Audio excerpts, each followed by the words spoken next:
నమస్తే. సామాన్యుడి చేతిలో సామాజిక అస్త్రం నెంబర్ 1 న్యూస్కి స్వాగతం. నేను రవీంద్ర.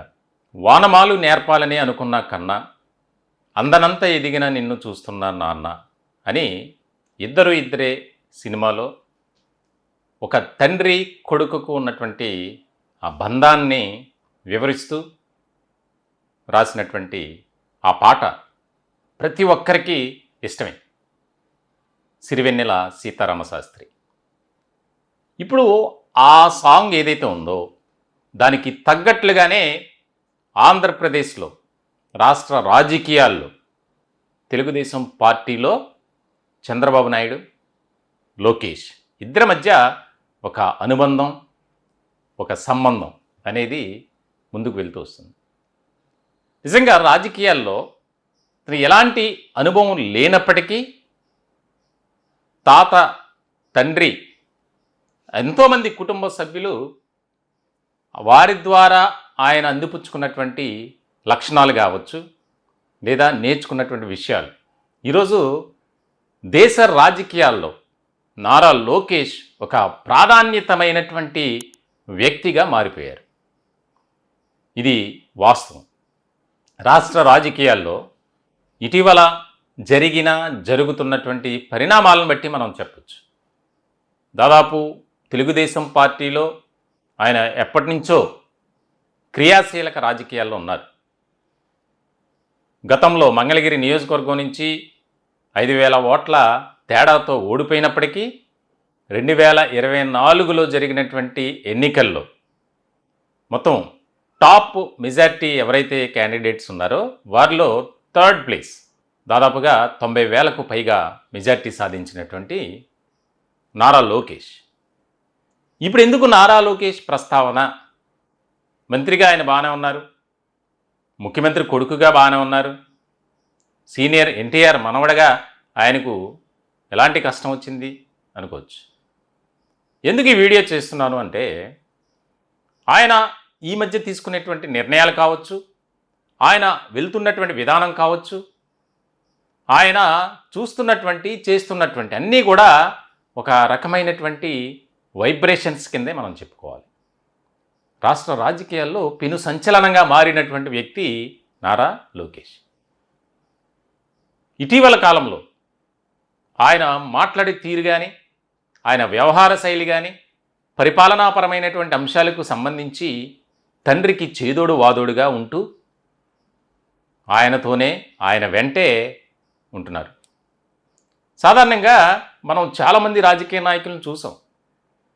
తండ్రి ఒక దారి, కుమారుడు ఒక దారి, ఇద్దరిదే తలో దారి, యమునా తీరే అన్నట్లుగానే ఉంటుంది.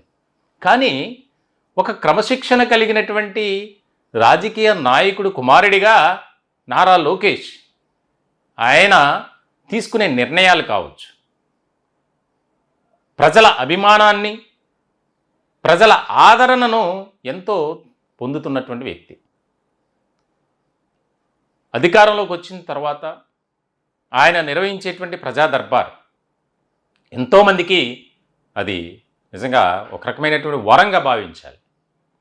శాశ్వత పరిష్కారం అక్కడికి వచ్చేటువంటి ఎవరైతే ఫిర్యాదుదారులు ఉంటారో, మాకు ఈ కష్టం వచ్చింది సార్, మాకు ఈ నష్టం జరిగింది, ఫలానాల వల్ల మేము ఇబ్బందులకు గురవుతున్నాం అని చెప్పిన వెంటనే ఆ సంబంధిత అధికారులతో కానీ నాయకులతో కానీ మాట్లాడటం, అక్కడికక్కడే సాల్వ్ చేయటం, పరిష్కారం చేయటం. నిజంగా ఒక రాజకీయ నాయకుడికి ఎలాంటి లక్షణాలు ఉండాలో అంతకు మించి అన్నట్లుగానే నారా లోకేష్ ఆయన జీవన ప్రయాణం ఉంది.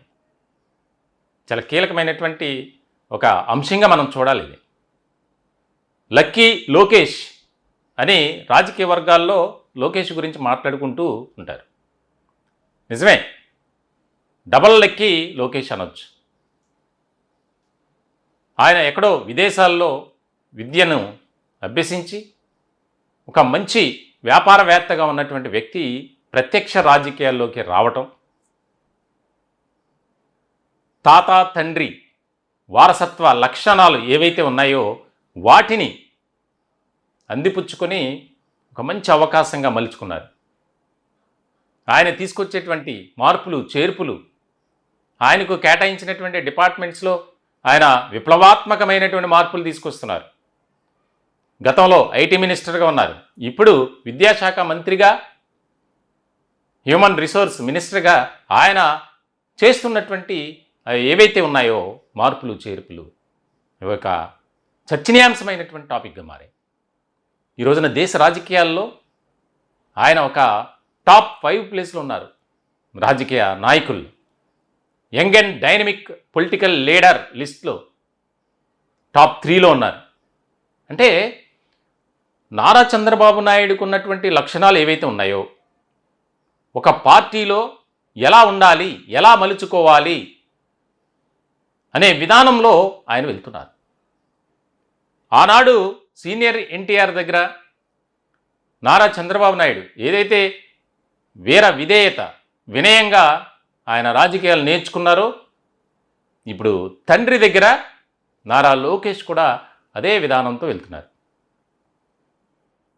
నారా లోకేష్ సీఎం కావాలి అనే ఒక అభిలాష కూడా పార్టీలో ఎక్కువగా వినిపిస్తుంది. ఏమో అది కూడా జరగవచ్చు. రానున్న రోజుల్లో కాస్త రాజకీయాలకు విశ్రాంతి తీసుకొని జాతీయ రాజకీయాల్లో చక్రం తిప్పడానికి చంద్రబాబు నాయుడు ఒకవేళ ఆలోచన చేస్తే రాష్ట్ర రాజకీయాల్లో లోకేష్ మరింత ప్రాధాన్యత కలిగినటువంటి వ్యక్తిగా మారబోతున్నారు అనేది. సీనియర్లు, జూనియర్లు అందరినీ కూడా సమన్వయపరుచుకుంటూ వారిలో సఖ్యత కుదురుస్తూ ముందుకు వెళ్తున్నారు. ఈరోజు నిజంగా ఆయన ఒక సెంటర్ ఆఫ్ అట్రాక్షన్ పార్టీలో, దేశ రాజకీయాల్లో ఒక శక్తిగా, వ్యక్తిగా, ఒక వ్యవస్థగానే మారినటువంటి వ్యక్తి నారా లోకేష్ అనేది కూడా చర్చ జరుగుతుంది. ఇలాంటి సందర్భాల్లో వినిపిస్తున్నటువంటి కొన్ని వివాదాలు కావచ్చు, విభేదాలు కావచ్చు, వాటి గురించి జరుగుతున్నటువంటి చర్చలో డైరెక్ట్గా ఇన్వాల్వ్ అయ్యి తాజాగా జరిగినటువంటి ప్రజా దర్బార్లో ఆయన ఆదేశాలు ఇవ్వటం, అక్కడ ఉన్న దాదాపుగా 5,000 మంది లోకేష్ని కలవడానికి వచ్చారంటే పరిస్థితి అర్థం చేసుకోవచ్చు. రాష్ట్ర నలుమూలల నుంచి వారిని వెంటనే సహాయం చేయాలి అనే విధానంతో ఆయన తీసుకునే నిర్ణయాలు ఆయన మరింతగా ఆయన వ్యక్తిత్వాన్ని, మానవతా దృక్పథంతో ఆయన వెళ్తున్నటువంటి విధానాన్ని మనకి చూపెడుతుంది. మొత్తానికైతే పార్టీలో కూడా ఆసక్తికరమైనటువంటి చర్చ జరుగుతుంది. అందరినీ కూడా కలుపుకొని ముందుకు వెళ్ళేటువంటి వ్యక్తి నారా లోకేష్. తండ్రి ఏ విధంగా అయితే రాజకీయాలు చేస్తారో అదే విధమైనటువంటి ఒక మంచి విధానంతో నారా లోకేష్ కూడా వెళ్తున్నారు. రానున్న కాలంలో రాష్ట్ర రాజకీయాల్లో ఒక కీలకమైనటువంటి వ్యక్తిగా లోకేష్ మారబోతున్నారంటే ఎలాంటి సందేహం లేదు అనేది కూడా సొంత పార్టీలో, రాజకీయ వర్గాల్లో చర్చ జరుగుతుంది. ప్రతి విషయాన్ని భార్య అలాగే తల్లితో సంప్రదించిన తర్వాత ఫైనల్గా తండ్రితో కూడా డిస్కస్ చేసి ఒక నిర్ణయం తీసుకుంటారండి. ఆయన వ్యక్తిగతంగా ఎప్పుడు కూడా ఏకపక్ష నిర్ణయాలు తీసుకోవడం జరగదట. ఒక ఫ్యామిలీగా కూర్చొని మాట్లాడుకొని రాష్ట్ర ప్రజలకు ఏ విధంగా చేస్తే వారి యొక్క అభ్యున్నతి, సంక్షేమం ఉంటుందో ఆ విధంగానే మనం ముందుకు వెళ్ళాలి అనే ఒక ఆలోచన చేసి నిర్ణయం తీసుకుంటారట. మొత్తానికైతే రాష్ట్ర రాజకీయ వర్గాల్లో కూడా ఒక భిన్నమైనటువంటి చర్చ. రాబోయే కాలంలో లోకేష్ మరింత ఉన్నత పదవులు అధిరోహిస్తారు, దాంట్లో డౌటే లేదు. ఆయన ముఖ్యమంత్రి స్థానంలో ఉన్నా ఆశ్చర్యం లేదు. ఇప్పటికి కూడా షాడో సీఎం లోకేష్ అనే చర్చ అయితే రాష్ట్ర రాజకీయ వర్గాల్లో జరుగుతుంది. చూడాలి ఎలాంటి మార్పులు చోటు చేసుకుంటాయి. ఈ టాపిక్పై మీ విలువైనటువంటి అభిప్రాయాలను కామెంట్ రూపంలో తెలియజేయండి. దయచేసి మా ఛానల్ని సబ్స్క్రైబ్ చేసుకోండి. Thank you.